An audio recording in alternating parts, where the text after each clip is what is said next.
Hello students, class 12th बच्चों, hopefully आप सभी अच्छे होंगे, अच्छे से अपनी स्टडी कर रहे होंगे। आपके पास 3 चैप्टर तक की वीडियो आ चुकी है। आपके पास हॉलीडे होमवर्क और प्री मिड का सिलेबस भी आ गया है। आपको उसी के अकॉर्डिंग अपनी प्रिपरेशन करनी है। आज हमें जो चैप्टर डिस्कस करना है वो है आपका चैप्टर 4 पॉवर्टी। ठीक है, इंडियन इकोनॉमी डेवलपमेंट बुक में इकोनॉमिक्स में आपका चैप्टर 4 पॉवर्टी है। आज हमें इस चैप्टर को पढ़ना है। छोटा सा चैप्टर है और बहुत इजी चैप्टर है, इजीली आपकी समझ में भी आ जाएगा। ठीक है, चलिए स्टार्ट करते हैं। Meaning of poverty. Poverty refer to a state in which an individual is unable to fulfill even the basic necessity of life. कि भाई पॉवर्टी का मतलब सबको पता है गरीबी, है ना। पॉवर्टी क्या होती है? गरीबी होती है। तो हमें यहाँ पर उसी का मीनिंग देखना है। तो पॉवर्टी रेफर करते हैं, अब गरीब एक ऐसी स्थिति को संदर्भित करता है या एक ऐसी सिचुएशन होती है जिसमें एक व्यक्ति अपनी जीवन की जो हमारी आवश्यकताएं होती है, जो हमारी मतलब कंपलसरी ज़रूरी होती हैं, वो उनको भी पूरा करने में असमर्थ होता है। यानी कि जो हमारी बेसिक नेसेसिटी है, जो हमारी मूलभूत आवश्यकताएं हैं एक जीवन की, एक व्यक्ति की, हम उसको भी कंप्लीट नहीं कर पाते। तो वही हमारा किसके अंडर में आता है? पॉवर्टी के अंडर में आता है। The minimum requirement include food, clothing, house, education and health facilities in a country.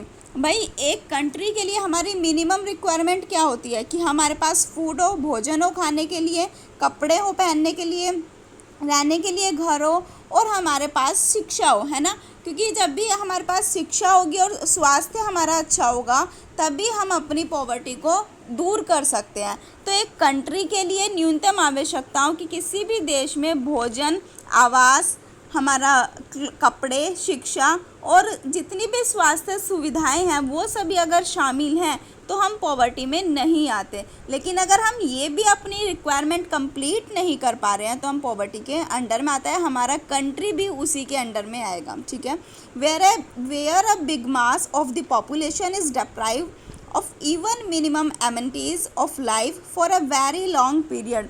कि बहुत एक बड़ी आबादी बहुत लंबे समय के लिए जीवन की न्यूनतम सुविधाओं से भी वंचित है, तो ऐसा देश long period then such a country suffer from a vicious circle of poverty. तो भाई एक ऐसा देश जो गरीबी के दुष्चक्र से पीड़ित है। अब कोई भी कंट्री, वैसे इंडिया को पॉवर्टी में माना जाता है क्योंकि इंडिया में अभी भी बहुत से लोग ऐसे हैं जो अपनी मिनिमम रिक्वायरमेंट भी कंप्लीट नहीं कर पाते। ठीक है, तो चलिए आगे देखते हैं। ये तो इसका मीनिंग था। आगे हमारा क्या टॉपिक आता है? Poor in urban and rural areas. कि भाई जो पॉवर्टी है वो शहरी और ग्रामीण क्षेत्रों में जो हमारे है बटी हुई है।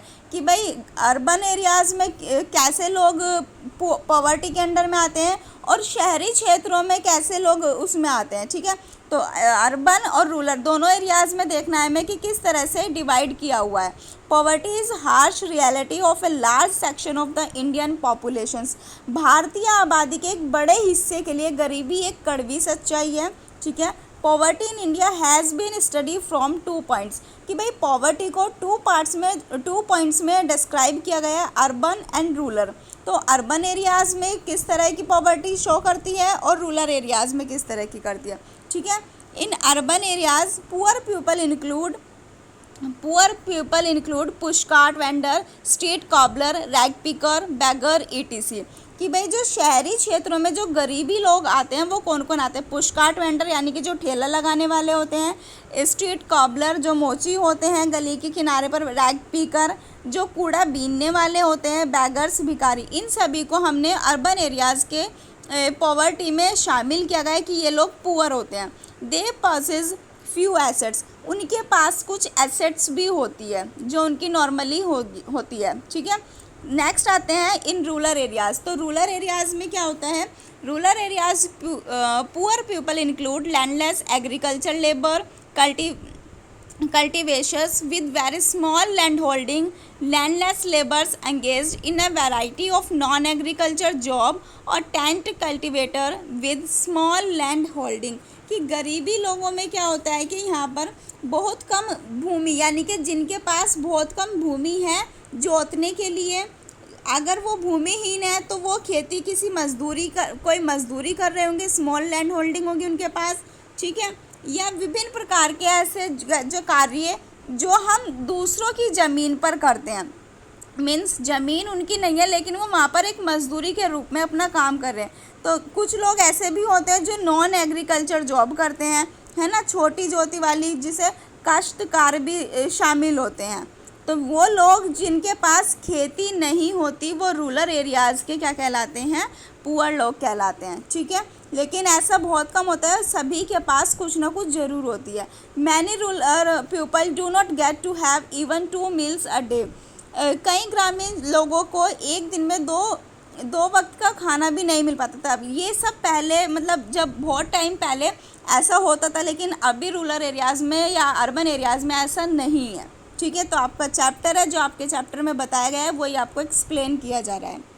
नेक्स्ट आते हैं, नेक्स्ट है आपका मेज़र ऑफ पॉवर्टी। हमें पॉवर्टी के मेज़र को देखना है, रिलेटिव एंड एब्सोल्यूट पॉवर्टी, ठीक है। अब रिलेटिव एंड एब्सोल्यूट पॉवर्टी क्या है? The problem of poverty can be overcome only when poor people are identify these extent of poverty needs to be work out. कि भाई गरीबी की जो समस्या है, जो पॉवर्टी की प्रॉब्लम है, उसको तभी हम दूर कर सकते हैं जब हमें इन लोगों का पता चल जाए कि पुअर पर्सन है कौन, है ना। क्योंकि तभी हम इस चीज़ को बिल्कुल वर्कआउट करेंगे, इस पर तभी कम करेंगे जब हमें पता चल जाए कि हाँ ये लोग हमारी इस वाली पॉवर्टी में आते हैं और ये इस वाली में। तो यहाँ पर हमें मेज़र करना है। There are 2 measures to determine the extent of poverty. First relative poverty and second is absolute poverty, ठीक है। चलिए रिलेटिव पॉवर्टी देखते हैं हम। रिलेटिव पॉवर्टी क्या है? Relative poverty refer to poverty of people in comparison to other people, region and nation. कि भाई हमें रिलेटिव पॉवर्टी रेफर करती है कि आप अपने आप को कंपेयर करना, अपने आप को हम किसी के अकॉर्डिंग कंपैरिजन कर रहे हैं। अब वो हमारा कंपैरिजन वो रीजन में हो या नेशन की तुलना में, लेकिन हम उसमें क्या कर रहे हैं, कंपैरिजन कर रहे हैं। चलिए एग्जाम्पल देखते हैं। If Ram has lower income in comparison to Shyam.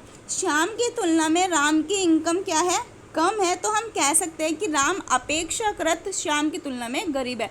तो वो हमारा किस में आएगा, रिलेटिव पॉवर्टी में आएगा। अब वो हमारी रिलेटिव पॉवर्टी में इसलिए आ रहा है क्योंकि उसकी रीज़न या तो वो धर्म से होगा कि भाई उसकी कास्ट, उसका धर्म उससे नीचे होगा, या फिर नेशन कि उसकी इनकम कम होगी, है ना। तो वो हमारा रिलेटिव पॉवर्टी में आएगा। एब्सोल्यूट पॉवर्टी की बात करते हैं, यानी कि टोटली पुअर पर्सन। यहाँ पे लिखा भी हुआ है बीपीएल। बीपीएल का मतलब होता है बिलो पॉवर्टी लाइन, जो बिलो पॉवर्टी लाइन के नीचे आते हैं, ठीक है। Absolute poverty refer to the total number of people living below poverty line. तो भाई ये वाली जो पॉवर्टी है, एब्सोल्यूट पॉवर्टी जो रेफ़र करती है, वो रेफ़र करती है कि गरीबी रेखा से नीचे रहने वाले लोगों की कुल संख्या कितनी है। मीन्स अगर हमने एक लाइन ड्रॉ कर दी तो वो उस लाइन के ड्रॉ, यानी कि वो लोग क्या हैं, वो बीपीएल वाले हो जाएंगे, बिलो पॉवर्टी लाइन वाले हो जाएंगे, वो उससे नीचे के हो जाएंगे। अगर वो उससे नीचे हैं तो वो पुअर होंगे, उससे ऊपर होंगे तो वो नॉन पुअर होंगे, कि वो इतने गरीब नहीं हैं, ठीक है। एग्जाम्पल देखते हैं। According to absolute measure around 22% of India population is below poverty line. भाई अगर देखा जाए तो टोटली अगर हम कंपैरिजन कर इंडिया पॉपुलेशंस का देखें तो अराउंड ऑफ 22% की जनसंख्या गरीबी रेखा से नीचे है इंडिया की पॉपुलेशंस के अकॉर्डिंग, ठीक है। तो ये हमारी रिलेटिव पॉवर्टी भी हो गई, एब्सोल्यूट पॉवर्टी भी हो गई, अर्बन एरियाज़ और रूरल एरियाज़ भी हो गए। नेक्स्ट टॉपिक आता है आपका कॉजेज़ ऑफ पॉवर्टी, ठीक है। अब हमें इसके कॉजेज़ देखने हैं। पॉपुलेशन एक्सप्लेनेशंस मीन्स हमारे यहाँ पर सबसे ज़्यादा जो होता है कि भाई पॉपुलेशन पर ही, भाई इंडिया की पॉपुलेशन ज़्यादा है तो यहाँ पर क्या होता है कि हमारे यहाँ की पॉपुलेशन बढ़ने की वजह से ही हम डेवलपमेंट पर ध्यान नहीं दे पाते, इसीलिए यहाँ पर हमारी गरीबी कम नहीं हो पाती। चाइना में गरीबी नहीं है, चाइना बहुत ज़्यादा काम करता है, वो अपना बहुत अच्छे से वर्क करता है, तो इंडिया सेकंड नंबर पर आता है, क्योंकि अगर इंडिया की पॉपुलेशन कम हो जाए तो यहाँ पर भी डेवलपमेंट किया जा सकता है।